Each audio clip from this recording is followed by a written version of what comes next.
দীর্ঘ ২৫ বছর পর আবারও বড় পর্দায় মুক্তি পেতে চলেছে অক্ষয় কুমার, শিল্পা শেঠি ও সুনীল শেঠির ত্রিমুখী প্রেমের কাহিনী ধারকান।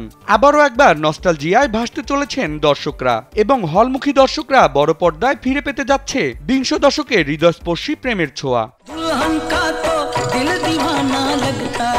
ধর্মেশ দর্শন পরিচালিত এবং রতন জৈন প্রযোজিত ধারকান সিনেমাটি ২০০০ সালের ২১শে আগস্ট মুক্তি পেয়েছিল।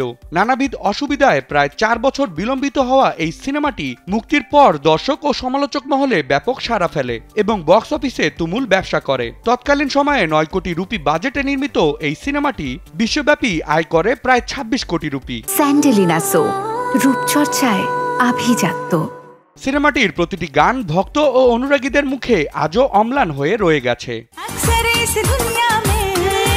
কাল্ট সিনেমার তকমা অর্জন করা এই সিনেমাটি ৪৬তম ফিল্মফেয়ারে ৮টি মনোনয়ন পায়, যার মধ্যে সেরা চলচ্চিত্র, সেরা পরিচালক এবং সেরা সঙ্গীত পরিচালক বিশেষভাবে উল্লেখযোগ্য।